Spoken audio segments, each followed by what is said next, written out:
Madame, Monsieur, bonsoir. Merci de votre fidélité à la une ce soir. Ils sont libres. Germain Katanga et ses collègues ont passé 45 jours en captivité aux mains des miliciens Codeco.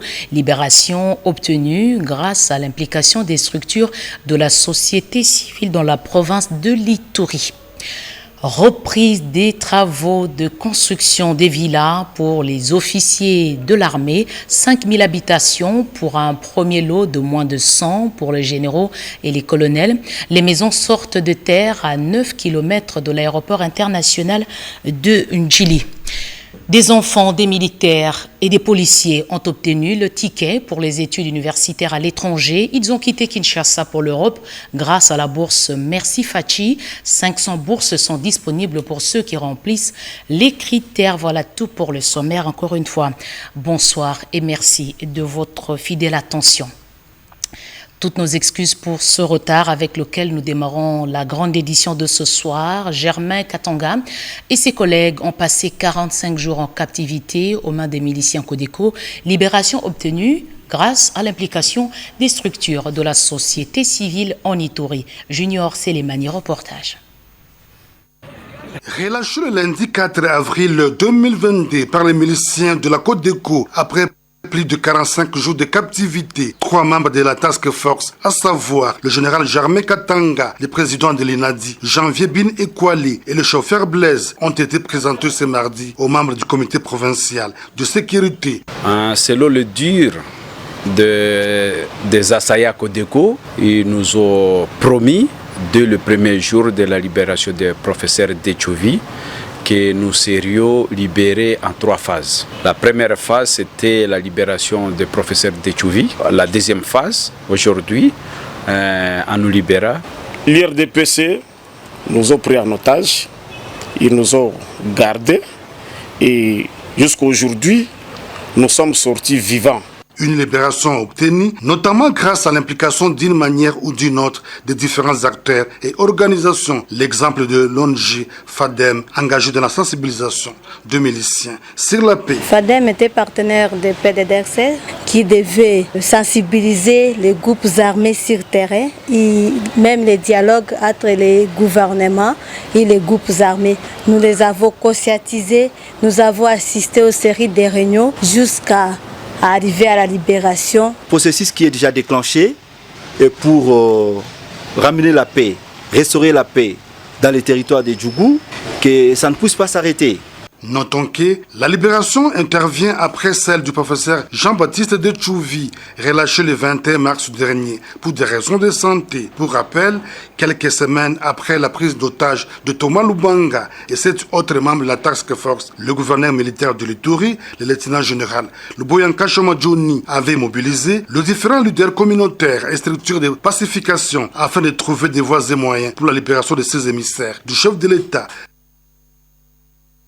Puis cette désolation du ministère des Affaires sociales, Action humanitaire et Solidarité nationale qui apprend avec consternation que les humanitaires ont été menacés et chassés de la cité de Gueti, territoire d'Irumu dans la province de l'Ituri, par des personnes inciviques non autrement identifiées, entravant ainsi le travail de secours aux populations meurtries de cette partie de la République. Ce comportement contraire à l'accueil et à l'hospitalité qui devrait être assuré au personnel et agents humanitaires portant en mission d'assistance appelle une réaction rigoureuse des autorités tant civiles que militaires affectées à cette tâche. Le gouvernement de la République rassure toute la communauté humanitaire de son assistance à toute épreuve et l'encourage à continuer son œuvre humanitaire au profit des sinistrés et autres vulnérables en République démocratique du Congo. Ce message porte la signature de Modeste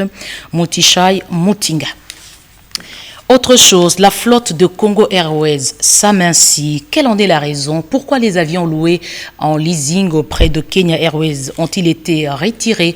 Visé par une question d'actualité, le ministre de Transport et Voies de Communication, Chérubin Okende, a éclairé la lanterne des élus du peuple Sylvie Moembo. Au cours de cette plénière présidée par le speaker de la Chambre basse du Parlement, Christophe Mbosoko Diapwanga, le ministre des Transports, voie de communication et désenclavement, a éclairé la représentation nationale sur une question d'actualité lui adressée par le député national Célestin Ngelemba Bokoué sur le transport aérien en République démocratique du Congo. Chérubin Okende est reproché du non-achat de 4 Airbus pour la compagnie Congo Airways ainsi que le retrait des avions par la compagnie Kenya Airways. Quelles sont les vraies raisons de la situation que traverse actuellement la société Congo Airways?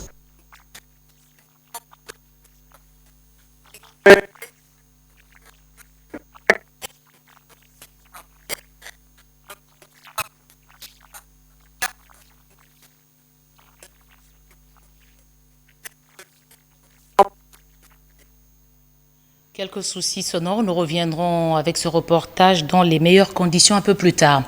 Ave Maria est une structure qui regroupe les hommes politiques qui partagent la foi catholique. Ils se sont retrouvés autour de Fridolin Cardinal Ambongo, une rencontre organisée à l'occasion de la visite à Kinshasa d'une délégation du parti politique belge-flamand Sandra Nyangita Bouguelor Kimpianga. En séjour à Kinshasa, une délégation du parti politique belge-flamand CDV a été reçue en audience par le président du Sénat, Modeste Bahati Lukwebo. Conduite par son président Joachim Coens, cette délégation a eu des échanges fructueux avec le speaker de la Chambre haute du Parlement congolais, qui est aussi président de l'AFDC, parti politique qui figure parmi les plus ancrés en République démocratique du Congo. Des sujets d'actualité étaient au menu de leurs échanges, notamment les questions liées aux élections, le fonctionnement des institutions de la République, les réformes entreprises au Sénat et bien d'autres. Il faut noter que le parti belge CDV et l'AFDC de Modeste Bahati partagent les mêmes valeurs qui placent l'homme au centre de leurs actions. Le président de l'AFDC, Modeste Bahati Lukwebo, et son hôte sont tous deux de religion catholique. C'est en cette qualité qu'ils ont été confiés dimanche dernier à une réception au centre Lindongué par le cardinal Fridolin Ambongo, dans le cadre de la structure dénommée Ave Maria. Structure qui rassemble les hommes politiques, particulièrement les élus qui partagent la foi catholique. Lorsque nous avions arrêté le programme d'accueillir cette délégation de CDV, nous avions pensé associer certains de nos élus catholiques qui partagent les mêmes valeurs. Je suis heureux de vous souhaiter tous et toutes la bienvenue en cette soirée et partager ce moment avec nous. Merci aussi au président du Sénat, même si il est là, non pas en tant que président du Sénat, mais comme catholique, comme élu sénateur catholique. Ça signifie qu'il est là.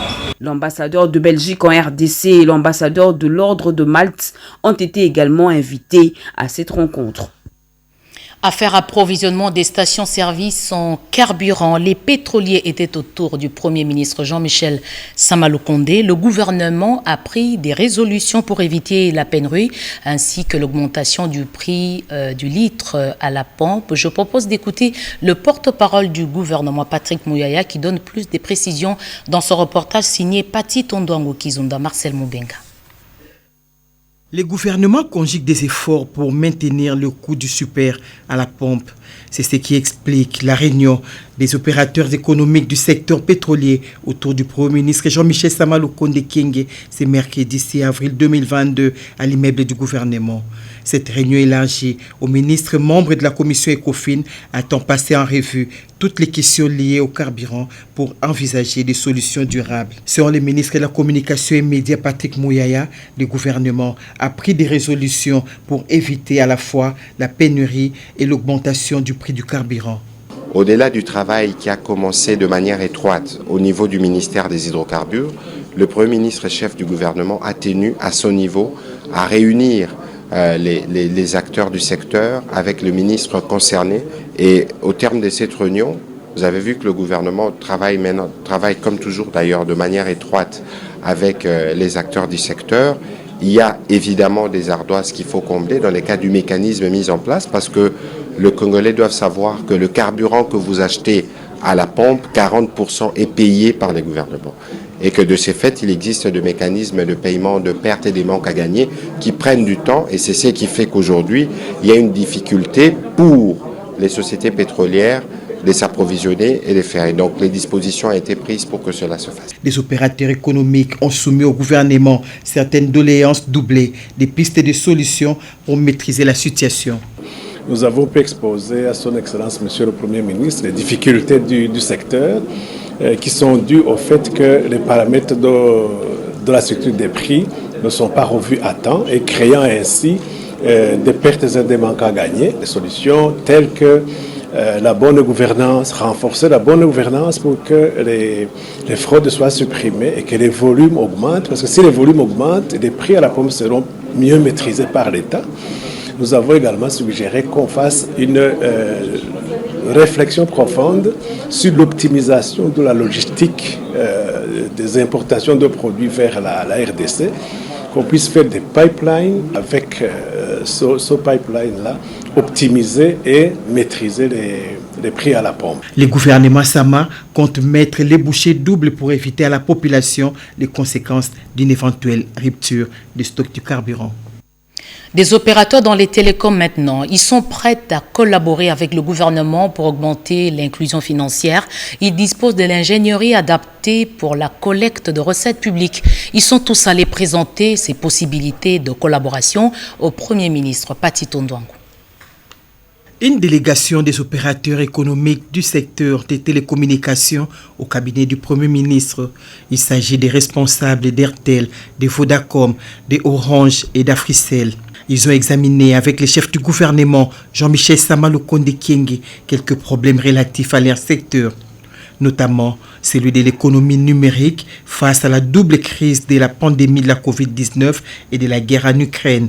Le directeur général de Vodacom, Khalil Al-Amerikani, qui a salué la disponibilité du Premier ministre, lui a rassuré de l'accompagnement des opérateurs économiques de son secteur dans le sens de la vision du chef de l'État quant à la digitalisation du pays. J'aimerais remercier son Excellence le Premier ministre pour son temps et sa disponibilité et son écoute. On a pu présenter les challenges actuels que notre industrie auquel notre industrie est en train de faire face. On a également échangé sur la possibilité d'avoir un forum de discussion et d'échange dans lequel on pourrait mettre en commun la vision de son Excellence le Président de la République et la direction du gouvernement de son Excellence le Premier ministre pour augmenter la digitalisation au Congo, l'inclusion financière, pouvoir offrir à la population les solutions du XXIe siècle pour également permettre le développement à court terme, on espère, de l'économie qui est extrêmement dépendante de l'évolution des télécommunications et de la digitalisation en général. Et nous, en tant qu'opérateurs, avons tout un tas de solutions qui peuvent aider le gouvernement, que ce soit dans la récolte des recettes, mais également dans la traçabilité, dans ce qu'on appelle le e-government, l'agriculture, l'éducation. Selon lui, les opérateurs des télécommunications attendent œuvrer à tout prix pour les succès et la réussite du pari de la numérisation de la République démocratique du Congo. Pour une administration publique en pleine mutation, la RDC veut s'inspirer du modèle français.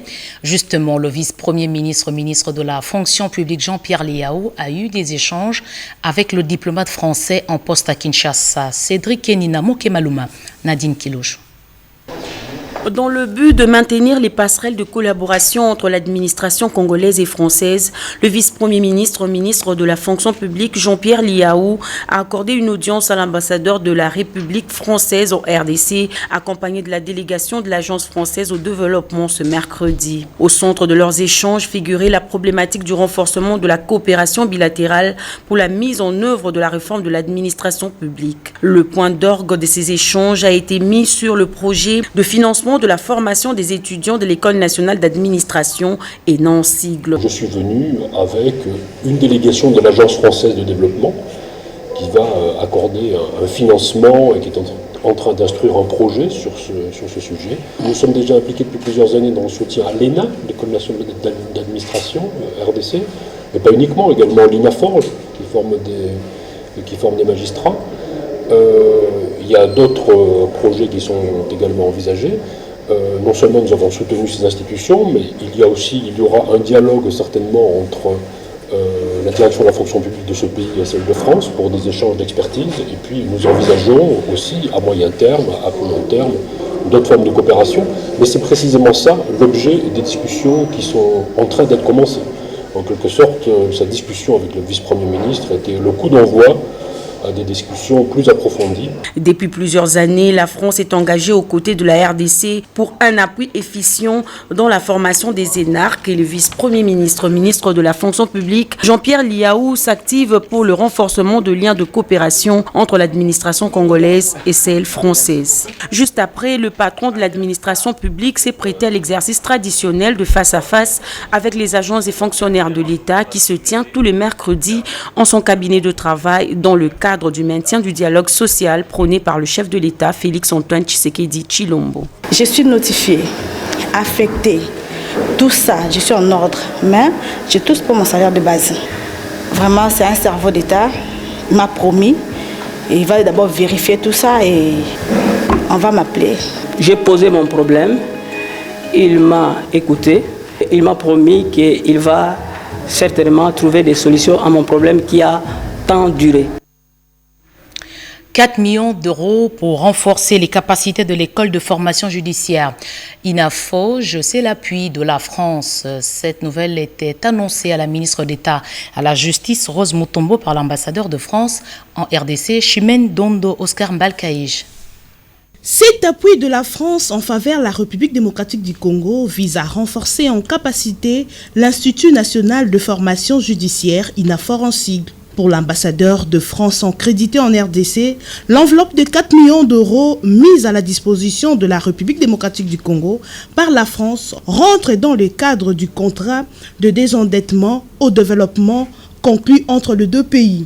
L'objectif de cette rencontre était précisément de nous entendre sur les grands principes. Maintenant, les équipes vont travailler et vont décliner concrètement les modalités de l'appui. D'abord, il nous faut quelques mois pour l'instruire, et puis ensuite, ce genre de coopération a vocation à s'étendre bien évidemment sur plusieurs années. Cette aide au développement sera gérée conjointement par l'Agence française de développement AFD en sigle. Le gouvernement congolais, à travers le ministère de la Justice, a confié à Rose Mutombo Kiese. Motif de satisfaction pour le directeur général de l'INAFOR. Il est annoncé un recrutement de magistrats en vue. Il n'entre en fonction qu'après avoir suivi une formation initiale d'une année. Et à la fin, seulement, ils sont cotés, appréciés par l'INAFORJ pour que finalement ils soient affectés en fonction de leurs résultats. Cette relance de la coopération sur la formation judiciaire appuie la formation de magistrats et l'ensemble de personnel de la justice.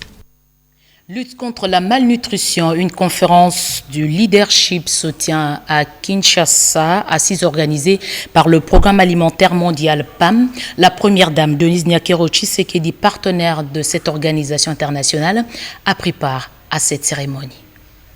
Ventre affamé n'a point d'oreille, le dicton est trop connu pour être rappelé. Lorsque la faim s'installe durablement, elle devient dévastatrice et entame la substance du capital humain.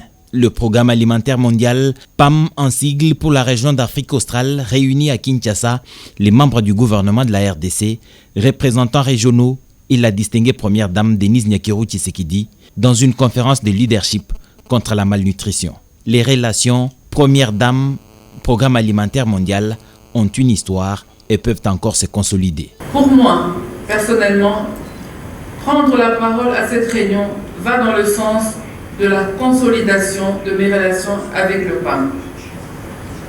En novembre dernier, l'ambassadrice du PAM pour la nutrition maternelle et infantile, Son Altesse Royale la Princesse Sarah Zayed de Jordanie, a participé à une conférence haut niveau que nous avons organisée ici à Kinshasa afin d'intensifier la lutte contre les violences sexuelles, mais surtout modeler les pistes de réparation de survivantes et survivants pour un avenir beaucoup plus radieux.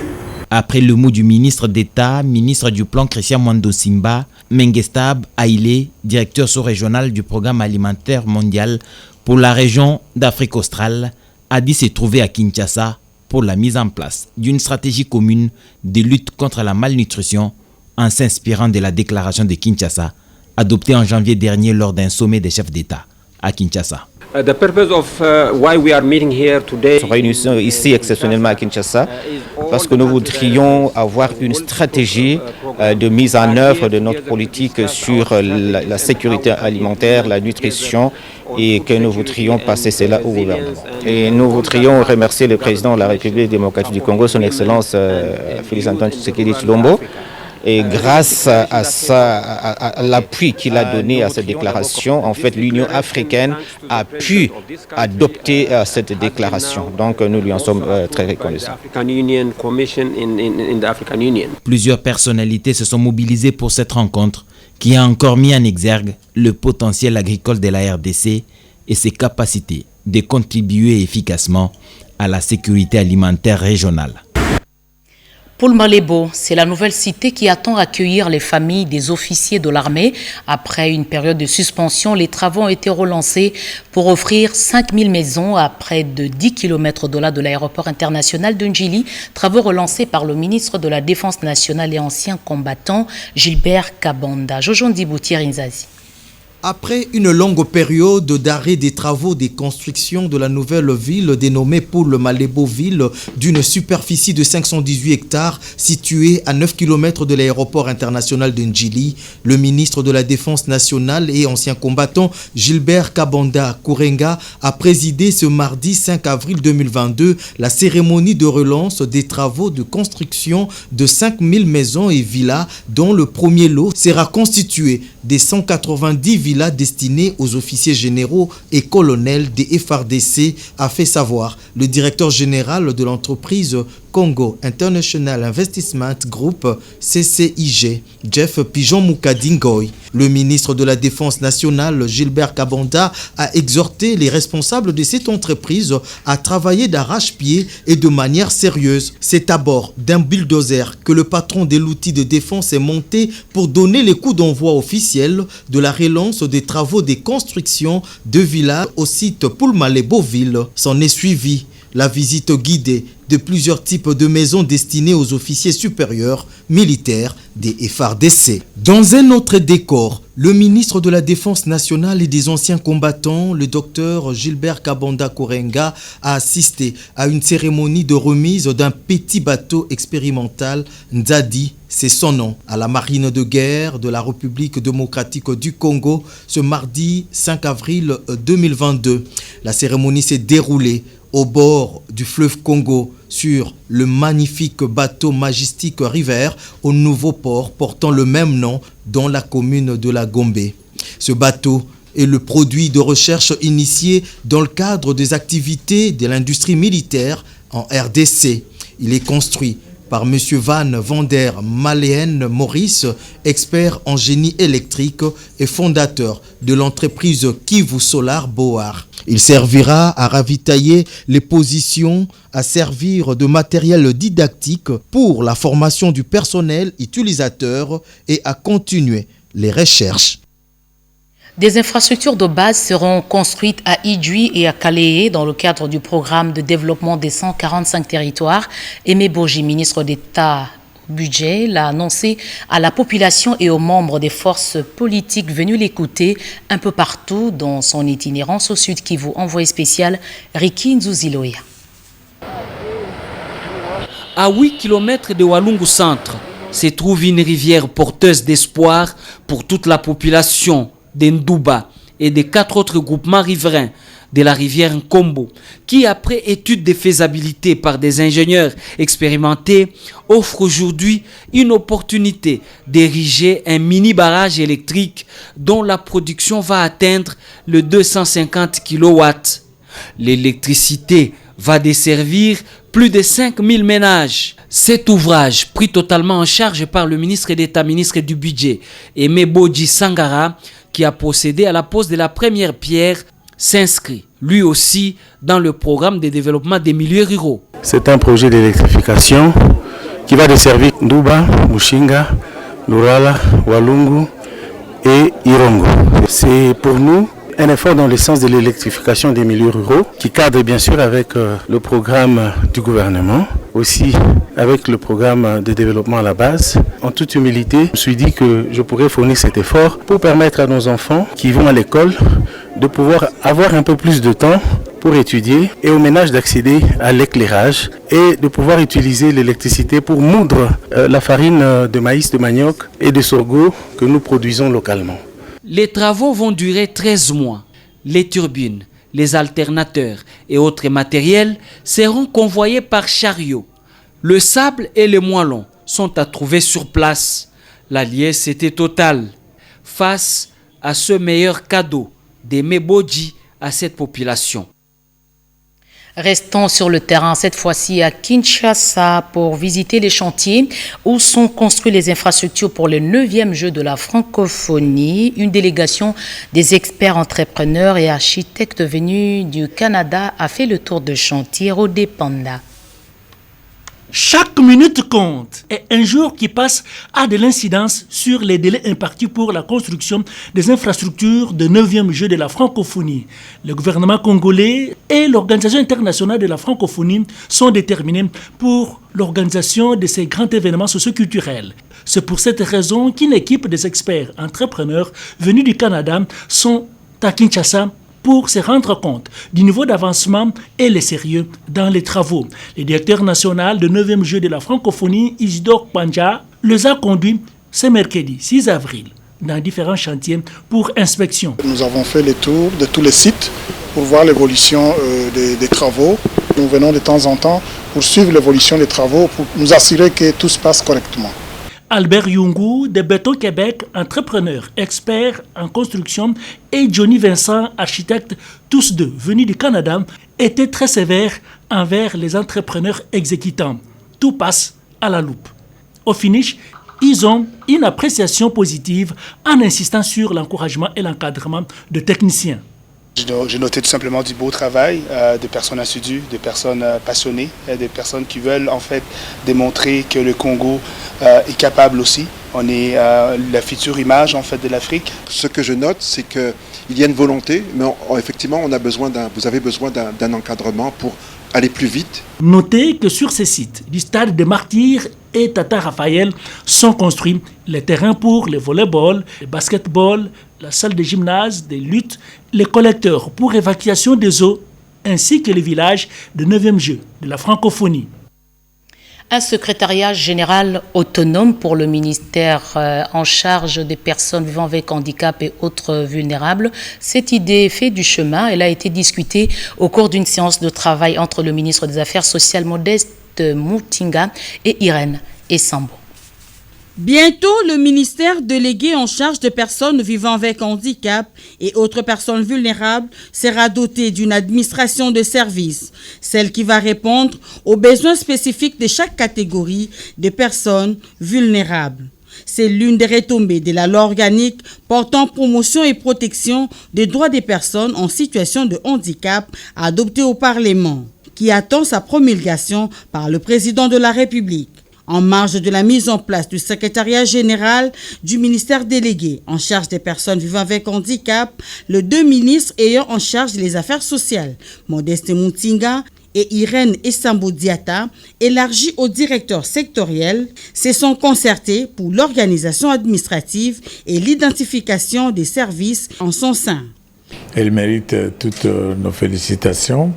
Et maintenant, il est question de l'appuyer, de l'accompagner, nous-mêmes, le président de la République, le Premier ministre et tous les ministères sectoriels pour que cette loi produise ses effets. Nous avons ensemble mis en place une commission qui va élaborer les mesures d'application de cette loi. Ils ont convenu qu'en marge de l'atelier d'évaluation interministérielle qui se tiendra incessamment, une équipe d'experts va produire un draft en amont qui sera amendé lors de ces assises. Aujourd'hui, la communauté kimbangiste célèbre les 101 ans depuis la création de cette église. Denis Kadima dit merci à la communauté kimbangiste qui l'a porté à la tête de la CENI. Le président de la centrale électorale a fait le déplacement de la cité sainte de Nkamba, Tétis Samba. 6 mois après avoir pris les commandes de la centrale électorale, Denis Kadima Kazadi, dont la candidature a été portée par l'église kimbangiste, devait de témoigner son infinie reconnaissance à cette communauté. Séparé temps orageux, contrastant avec une matinée ensoleillée de la journée du mardi 5 avril 2022, que le président de la centrale électorale a foulé le sol de la cité sainte Nkamba. Après avoir observé 2 actes dans 2 paroisses kimbangistes situées à Kasangulu et à Mbanzangu. Son séjour dans cette partie de la province du Congo central se situe dans le cadre de la commémoration le mercredi 6 avril 2022 des 101 ans de la création de l'église de Jésus-Christ sur la terre par son envoyé spécial Simon Kimbangu, dite église kimbangiste. Mettons le cap sur Nkamba, le cortège du président de la CENI a dû braver cette météo exécrable ayant rendu éprouvant le chemin qui y mène. Par respect des convenances, Denis Kadima Kazadi, aussitôt arrivé, est allé présenter ses civilités au chef spirituel de l'église kimbangiste, son éminence Simon Kimbangu Tiangani. A observer l'effervescence qui règne, la cité sainte Nkamba est parée de ses plus atours, dominée par sa traditionnelle et symbolique couleur vert et blanc, qui connaîtra une journée toute particulière, loin de la routine. La NAPI a raflé la 3e place sur la liste des meilleures agences africaines de promotion des investissements. C'était à Dubaï. La direction de la NAPI, Anthony Kinzo, DG, a présenté le prix au ministre du Plan Christian Mwando Simba, José Baïtouambou.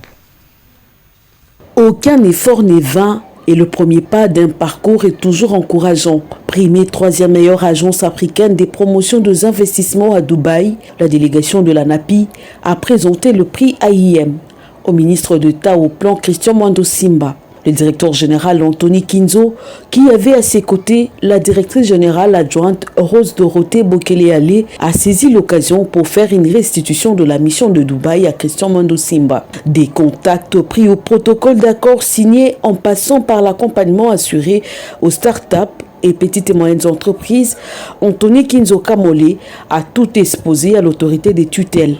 D'abord, c'est un motif de fierté pour la République démocratique du Congo. C'est-à-dire que lorsque nous sommes concentrés, nous pouvons faire des choses qui sont appréciées par l'ensemble du monde, le reste du monde. Et pour nous, c'est un objectif tel que fixé par le président de la République. Mais on espère que les retombées, c'est l'arrivée de ces investisseurs en République démocratique du Congo. C'est pour ça que le chef de l'État, la NAPI et nous-mêmes, le ministère du Plan, nous sommes en train de nous battre pour assainir absolument le climat des affaires. Une chose est de convaincre les opérateurs, une autre est de les accueillir chez nous et de mettre des conditions pour qu'ils puissent travailler dans les meilleures conditions possibles. Donc voilà, la NAPI a fait un pas, mais il doit poursuivre en assainissant le climat à l'intérieur. Reconnaissant le leadership éclairé du ministre d'État au plan, l'équipe dirigeante de la NAPI lui a remis un tableau symbole de sa détermination à rendre possible le rêve du chef de l'État, celui d'un Congo au climat des affaires paisible et assaini. Politique, le secrétariat général du ministère de l'Intérieur signe et persiste. Seul le comité Longangé est légal pour conduire les affaires au sein de l'UNAFEC en remplacement de feu le patriarche Kyungu Wakumwanza. Pour plus de détails, je propose d'écouter le 3e vice-président de l'UNAFEC. Contrairement à ce qui a été largement diffusé par le secrétaire général de l'UNAFEC, qui par ailleurs est sous le coup de la suspension, Monsieur le secrétaire général du ministère de l'Intérieur vient d'apporter une correction significative sur la situation actuelle de l'UNAFEC en annulant la lettre numéro 149-000-CG-REPAP 2022 du 31 mars 2022 d'une part, et d'autre part, en reconnaissant la désignation de Monsieur Jean Ladislas Lungangé comme président national de l'UNAFEC en remplacement du patriarche Antoine Gabriel Kyungu Wakumwanza de Rez Mémoire. Cette lettre de clarification met fin définitivement aux turpitudes et aventures de bas étage de certains membres égarés du parti. Il sied de rappeler une fois de plus que l'INAFEC réitère son soutien indéfectible au président de la République, chef de l'État, et son appartenance à l'union sacrée de la nation. L'INAFEC vaincra toujours. Fait à Kinshasa, le 6 avril 2022, les vice-présidents nationaux, Honorable Mireille Massangou Bibi Mouloko, Madame Sakina Binti Selemane Magui, Monsieur François Matembera Loalarika, je vous remercie. Je l'ai dit en titre, des boursiers trouvés dans les milieux des enfants, des militaires et des policiers. Ils sont totalement pris en charge par le président de la République. 500 bourses dites Merci Fachi sont disponibles. Les détails avec Guylain Kabalundi. Après le départ en mars dernier pour Chypre d'une première vague d'étudiants bénéficiaires de la bourse académique dénommée Merci Fachi, c'est le tour ce lundi 4 avril 2022 d'une dizaine d'étudiants, tous filles et fils de militaires et policiers, de se rendre en Europe pour poursuivre leurs études au niveau supérieur. Bien avant leur départ pour l'autre côté de l'Atlantique, ces jeunes gens ont été sensibilisés par les fondations Boni et Espace Solidarité pour tous et des ONG qui accompagnent le chef de l'État dans l'amélioration des conditions d'études des étudiants congolais. C'est pour accompagner le chef de l'État dans la gratuité d'enseignement et nous on l'accompagne dans la gratuité d'enseignement mais au niveau supérieur et universitaire. C'est le président de la République qui accorde ces bourses aux enfants des militaires et des policiers. Ce sont des bourses à 100%, frais académiques couverts par les chefs de l'État. Songer aux enfants des militaires et des policiers pour qu'ils aillent étudier, c'est épauler même la psychologie du militaire, souvent qui est souvent au front. Et ça, vraiment, nous ne pouvons que saluer cette initiative. Ces enfants, ils vont faire plusieurs filières. Il y a ceux qui vont faire l'ingénierie, ceux qui vont faire des domaines comme l'électricité, les bâtiments, ceux qui vont faire les banques et finances, donc des domaines dont le Congo a besoin. C'est à peine 4 ans, ils auront fini leurs études et puis ils vont nous revenir ici pour contribuer au développement du pays. Les bénéficiaires, enfants des militaires et policiers excédés par ces gestes, ont tout simplement dit merci. Juste un grand merci, franchement, parce que c'est vraiment touchant. Nombreux n'ont pas eu cette opportunité de pouvoir aller étudier à l'étranger. Et je pense pouvoir donner le meilleur de moi-même. Je lui dis juste merci d'avoir pensé à nous, aux enfants des militaires. Ce n'est pas donné à tous les présidents, mais lui, quand même, il a pensé à notre éducation. Et pour ça, je suis vraiment contente et émue pour cette opportunité. Le processus lancé va se poursuivre car 500 bourses académiques sont disponibles à cet effet.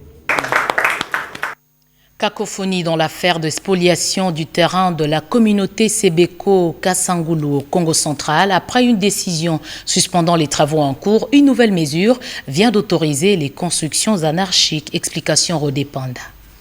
L'église communauté baptiste du Congo Sebeko dénonce ce qu'elle qualifie de spoliation de sa concession située dans le district de Kasangulu dans la province du Congo central. Cette concession a été acquise depuis l'époque coloniale. En réaction, le procureur de la République de Kikonia a, dans un communiqué signé et publié, interdit à tous d'occuper illégalement ce site, de cesser tous les travaux de lotissement sur ce site. Selon le pasteur Emmanuel Nkabani, pasteur du district ecclésiastique Sebeko Kasangulu, la spoliation de ce terrain de l'école Yengen est un frein aux efforts que l'Église fournit pour soutenir la gratuité de l'enseignement tel que voulu par le chef de l'État. La mission Sebeko Yenge est propriétaire de cette terre depuis 1910. Nous l'avons acquise des mains du chef coutumier Roy Luc Aditouvid, évidemment de ses ancêtres ou de ses aïeux. Et nous vivons en paix, mais ces derniers temps, nous constatons qu'il y a des tierces personnes qui viennent construire, qui viennent vendre, établir des limites, et nous ne comprenons pas. Les autorités de la Sebeko trouvent incompréhensible que le procureur de la République, Mukodi Kassiama, soit revenu sur sa décision en autorisant ainsi la construction dans l'enceinte de l'église, empêchant les élèves d'étudier dans de bonnes conditions. Mais à notre grande surprise, le 23 février, nous avons vu une décision du procureur de Nkissi qui a autoriser la reprise des travaux, alors que les travaux étaient suspendus. En principe, lorsque les parties sont devant les tribunaux, personne ne peut travailler, on attend la décision du tribunal. Elles appellent les autorités congolaises de prendre toutes les précautions nécessaires pour permettre aux enfants congolais d'étudier convenablement. Coopération économique entre la RDC et la Belgique. Les deux parties se retrouvent autour d'une table ronde sur une question spécifique, l'huile de palme. Cette table ronde palmier avait pour objectif la discussion du futur de la filière palmier à huile au Congo-Kinshasa. En organisant ces assises, l'Agence belge au développement ENABEL veut s'impliquer dans la relance de la filière palmier à huile. Les représentants d'ENABEL a dans son mot révélé que sa structure travaille dans 4 provinces de la RDC où plus de 2700 hectares de palmiers à huile ont été aménagés dans la Tchopo, la Mongala, la Lomami et les Kasaï orientales. L'ambassadeur du Royaume de Belgique en RDC, Joe Ndeke, a déploré le fait que la RDC, qui était autrefois les berceaux du palmier à huile, commence à importer cette denrée. L'enjeu du développement agricole dans le pays est donc complexe. Augmenter la productivité des systèmes agricoles pour améliorer la sécurité alimentaire et les revenus de ménages agricoles, tout en préservant les forêts du bassin du Congo, véritable poumon de cette planète. Ces préoccupations sont au cœur des orientations de notre ministre de la Coopération au Développement, qui inscrit comme un des objectifs du nouveau programme de coopération belgo-congolais 2023-2027 la lutte contre l'insécurité alimentaire et l'amélioration des conditions de vie pour une agriculture familiale. Les participants à ces assises, les experts de cette filière, mais aussi les ministères sectoriels ont été entretenus sur les activités palmiers à huile d'ENABEL au pays, l'étude comparative des actions palmiers à huile d'ENABEL, les potentialités du secteur sémencier en RDC, mais également les enjeux environnementaux du développement du palmier à huile en zone forestière. On termine par la signature du deuxième avenant du projet relatif à la cartographie aéroportée et géologique en République démocratique du Congo, signature qui a été faite du côté gouvernement par la ministre des Mines et les partenaires de la République démocratique du Congo. L'objectif, c'est de procéder à des études pour une bonne localisation des zones minérales. La signature de l'avenant 2 au contrat relatif à la cartographie géophysique, aéroportée et géologique de la République démocratique du Congo par la ministre des Mines et la société Excalibur est d'une importance capitale, d'autant plus qu'il s'agira pour cette dernière de procéder à la prospection aéroportée. Ceci va permettre de cartographier les formations géologiques riches en substances minérales sur toute l'étendue de la RDC. Le directeur général du service géologique national du Congo salue cette initiative et exprime sa satisfaction. Pour la ministre des Mines, Antoinette Nsamba Kalambaye, ce projet vaut une priorité pour les chefs de l'État. Ce jour est pour moi un grand jour. On sait qu'il s'agit de réaliser un volet important du programme d'action du gouvernement 2021-2023, dont l'axe 30 porte sur la valorisation et la protection des actifs miniers grâce à un programme de certification minière en vue de mieux soutenir le financement des infrastructures et la mise en valeur de l'économie. La certification de nos réserves minérales compte parmi les priorités de la politique du président de la République, chef de l'État, son Excellence M. Félix-Antoine Tshisekedi Tshilombo, qui préconise un partenariat gagnant-gagnant dans le domaine minier, dans la perspective de faire bénéficier les Congolais des richesses de leur sous-sol. Le gouvernement sera en mesure de planifier pour le développement de l'industrie minière et négocier avec les investisseurs. Fin de ce journal, Madame, Monsieur. Merci de l'avoir suivi à travers le monde. Retrouvez à 23h Malumbela.